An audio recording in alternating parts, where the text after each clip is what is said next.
Hi, I'm Jason Merrill. I'm the assistant principal at Melrose High School, and welcome to the Summer Read-Along. Today we'll be reading Starring Lorenzo in Einstein 2 by Mark Collins. Even before he was born, Lorenzo Fortunato was a very serious baby.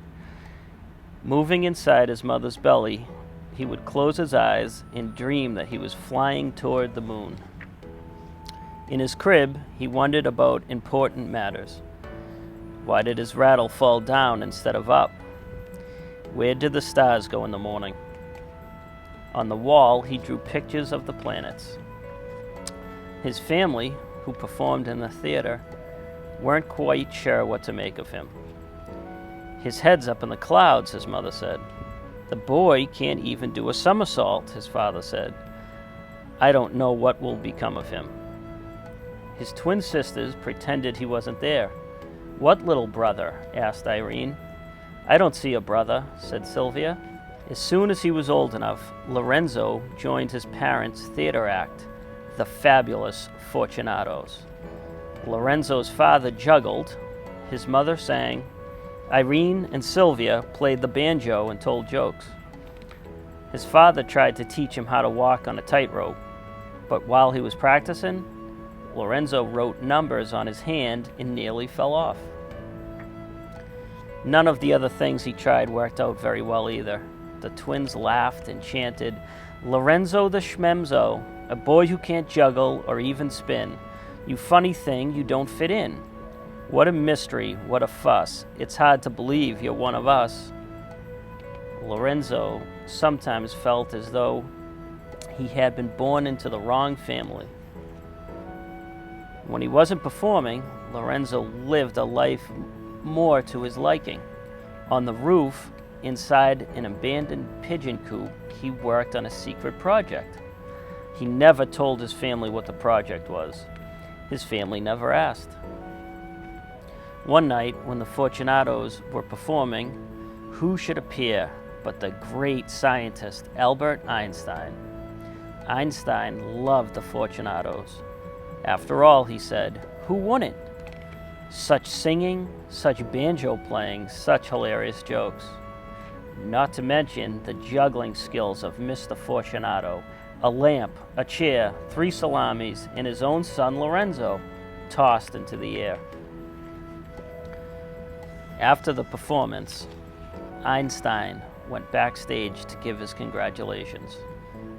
Always the show-offs, the twins plucked out some fancy notes on their banjos, but Einstein only paid attention to Lorenzo.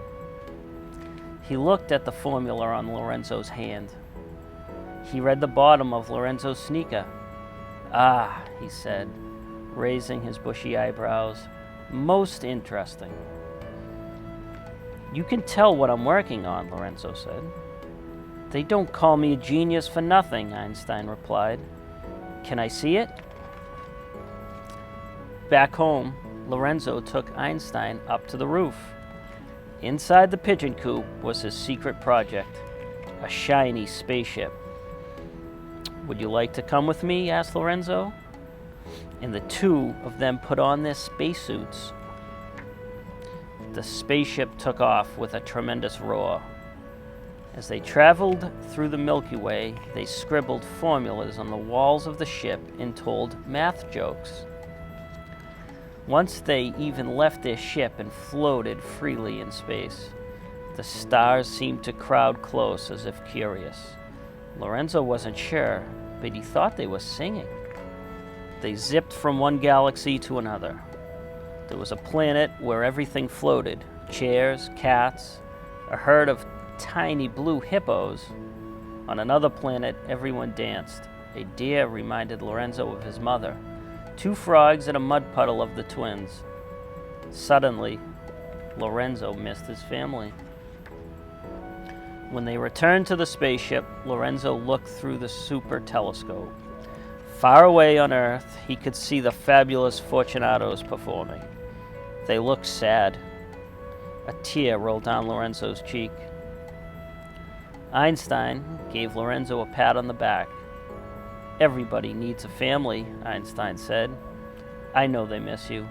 Do you really think so? Lorenzo gulped. "Yes," Einstein said. "I'm sure of it." Without another word, the two explorers put the spaceship in fast forward and zoomed through the starry heavens. They broke right in through the roof of the theater. Out onto the stage tumbled Lorenzo and Einstein in a collection of creatures from outer space. Lorenzo's family were thrilled to see him. After all the hugs and kisses, the deer, the frogs, and the floating cats began dancing with the Fortunatos. The audience cheered. Never before had there been such a performance. Lorenzo and Einstein looked down from their chairs. Irene and Sylvia chanted, "Lorenzo the Magnifico, a boy so bright, so very clever, we thought you were gone forever. A brother we can't do without.